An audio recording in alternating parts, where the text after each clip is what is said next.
It is often said that God is beyond words, that heavenly experience cannot be uttered, and the truth of things is not easily written in a language of ordinary logic. Even so, out of their great compassion for humankind, enlightened sages of the past have expressed the truth in eloquent words, including through poetic expressions. Left with us today, for example, are the elevating songs of Milarepa and Guru Nanak, and the carefully worded teachings of Lao Tzu, Kabir, and Rumi. Many a beautiful line of poetry has helped to soften the rigid cement that sets the minds of human beings in a maze of ignorance. Supreme Master Ching Hai, a spiritual teacher and poet herself, has cherished the art of poetry since her childhood. She has often shared and discussed the poems of past saints during lectures, as in this February 2007 international gathering in Sihu, Formosa, or Taiwan. The rest of the world may sleep, but real lovers throughout the night talk inwardly with God.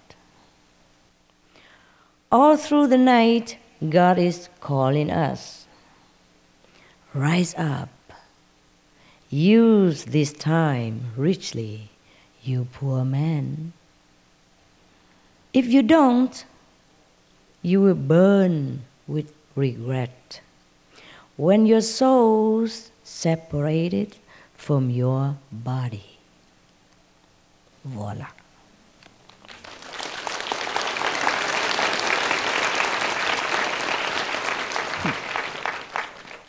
And he's not making a vain poetry. He's not writing it just so that we praise him, say, "Ah, what a good poem you have written." He was not writing this just to satisfy his poetic tendency, or even to share it with a couple of poetic friends who will admire the mastery of the chosen words. No, no, no. He has written this because he cannot not write. Because this is his experience, his inward experience. Supreme Master Ching Hai went on to explain the reasons that so many spiritual masters used poetry to reach humankind. Because poetry appeals to the heart, also to the intellect, also to the emotion of man. Therefore, many of the masters in the old time, they favor poetry as a teaching. He used a lot of poetry to send it to his disciples, yeah. Or maybe that is also the the mode of that time, yeah, fashion. Yeah, all the masters write poetry, yeah. Or maybe also many of the masters, they are very artistic themselves. Or maybe after they get enlightened, or their dormant talent sprung up to life, and they know how to write poetry, they paint picture, dance and sing and all kind. Okay? So this is one of the talent that has been awakened in some master after they get high enlightenment. And it's easier to remember a poem than a whole big lecture. So poetry is a very good instrument to teach people and make them remember very well. Over the course of countless lifetimes, humans have collected so much information that then remains as mere habitual thinking. To some degree, the Master's poetry helps to uplift us out of these self-induced webs of illusion. The Tibetan yogi and teacher Milarepa often spontaneously sang in verse, employing metaphors of nature that could be grasped by the Tibetan Buddhists he taught. Realizing the groundless nature of ignorance, my former awareness, clouded and unstable like reflections of the moon in rippling water, becomes transparent, clear as shining crystal, Its sun-like brilliance is free from obscuring clouds. Its light transcends all forms of blindness. Ignorance and confusion thus vanish without trace. This is the truth I have experienced within.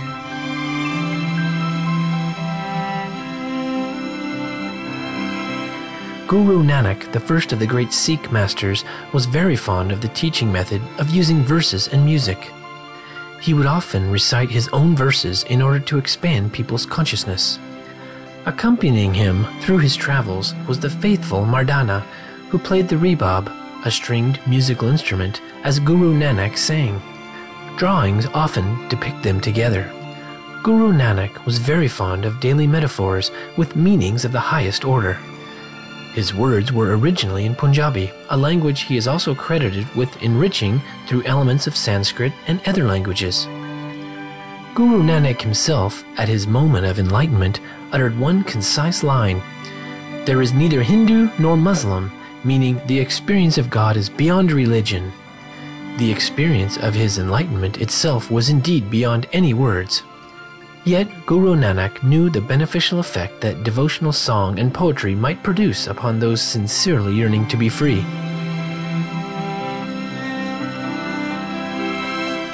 Discipline is the workshop, patience the goldsmith, the anvil one's thinking, wisdom the hammer, fear the bellows, austerities the fire, and feeling the vessel where the deathless liquid is poured.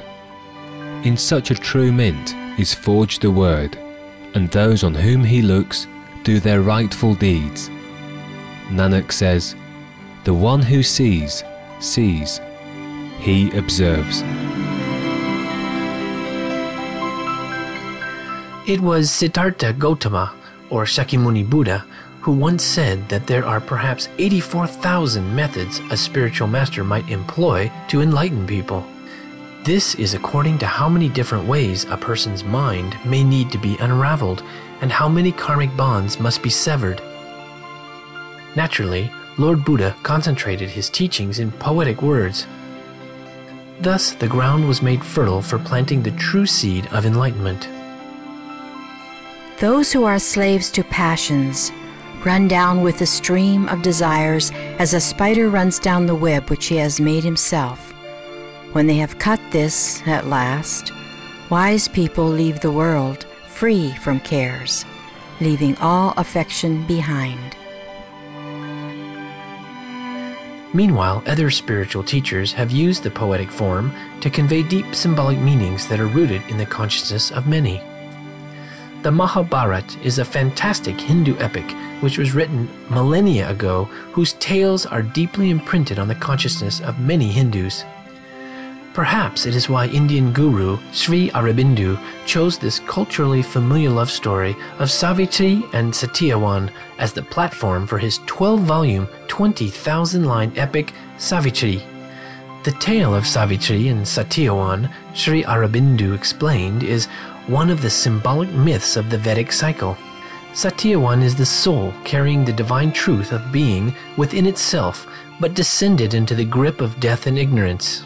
Savitri is the divine word, daughter of the sun, goddess of the supreme truth, who comes down and is born to save.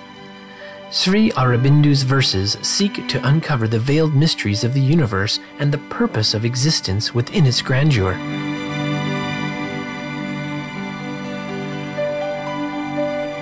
Although he knew, still refusing to know, although he was still refusing to see, unshakable he stood claiming his right. His spirit bowed, his will obeyed the law, of its own nature binding even on God's. The two opposed each other face to face. His being like a huge fort of darkness towered.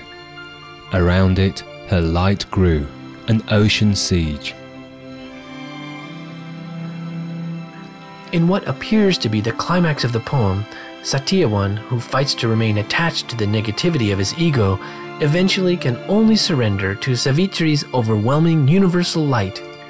Rumi's legacy is one not only as a great spiritual sage, but also the producer of some truly treasured poems. the epic proportions of his universal wisdom are successfully conveyed into a language familiar, yet with a scope of much greater magnitude. The deliverer allows us to see a glimmer of what heavenly place he has been. Separation from companions is unwise. Treading the path without light is unwise. If the throne and scepter have been your prize, descent from prince to pauper is unwise.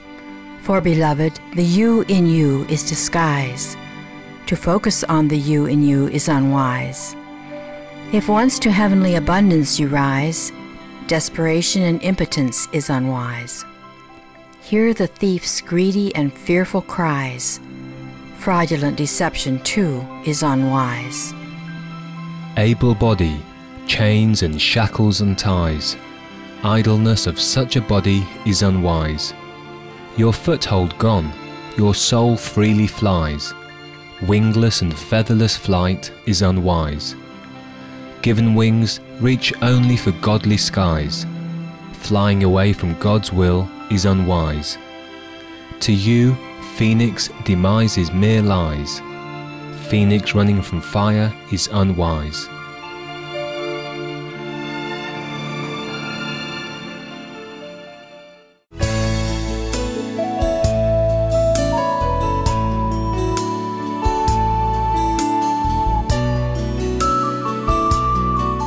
In our times, Supreme Master Ching Hai shares with us exquisite poetry that deeply inspires an elevated consciousness within.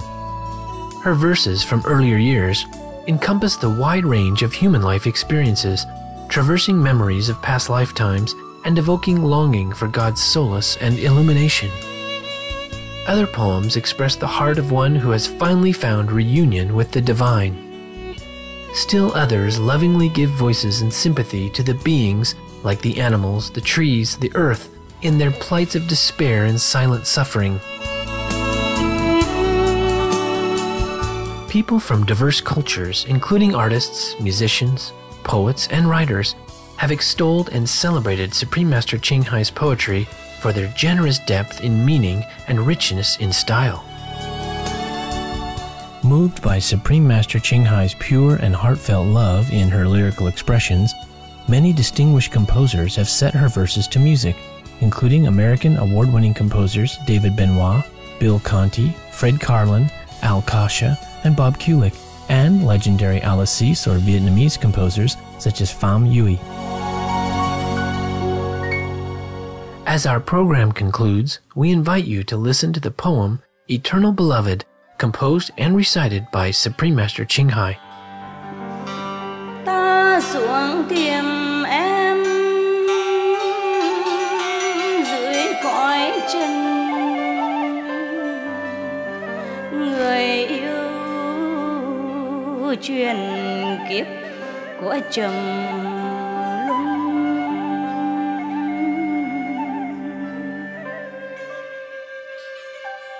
Đưa thuyền bát nhã qua bể đục, vượt tự sanh môn đến ngục cầm.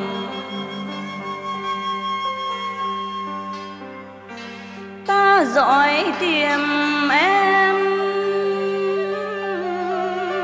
nẻo diêm phù,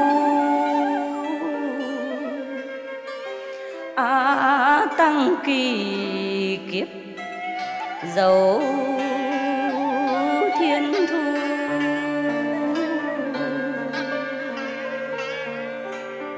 Hương nguyệt âm dương hồn vẫn giữ một thoáng tắm hơi đã mịt mù.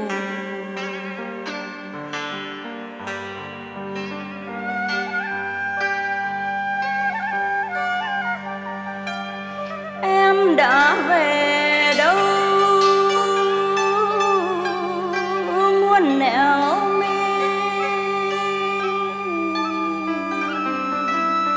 có nhớ tiền thân tiếng gọi về.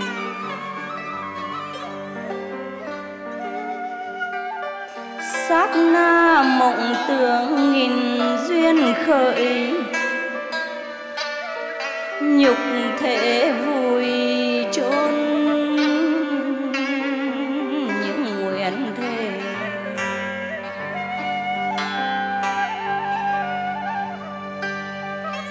Xương thịt đậm mùi sương bến độc, linh thần chơi vơi giữa trần xa. Một bước lạc vào mê khốn chân, néo về thánh địa mỗi ngày xa.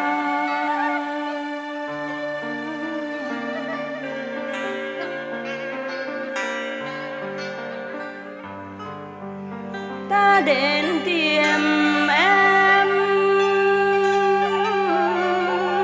dưới nẻo mây,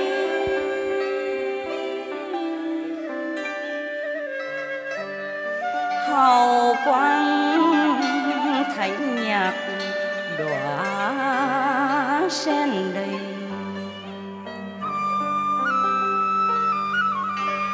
Lê bước khắp bao miền áo anh, cổ độ kinh thành chưa thoát thai.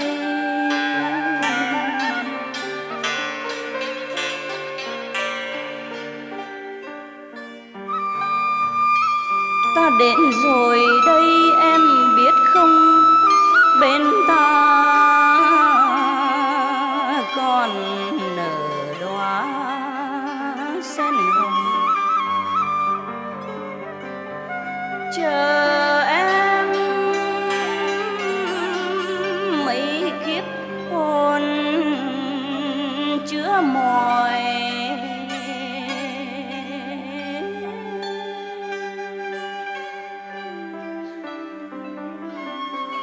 em hứa quay về, em nhớ không?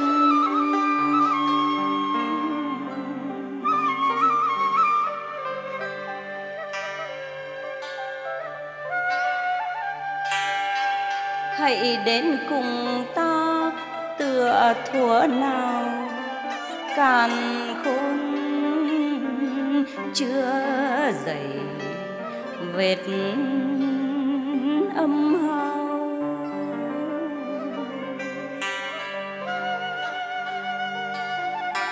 Bên bờ vũ trụ cùng say đắm,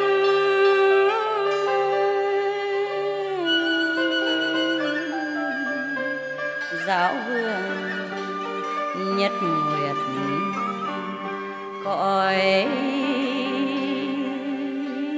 trăng sao.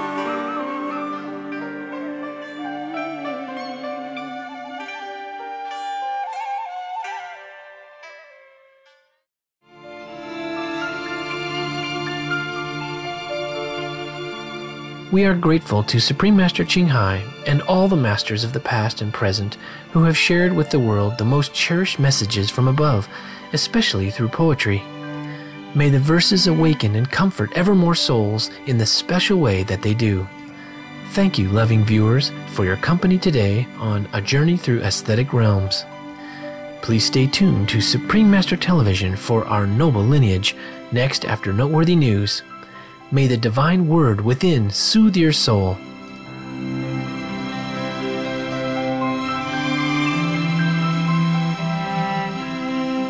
For more details, please visit www.suprememastertv.com/AJAR.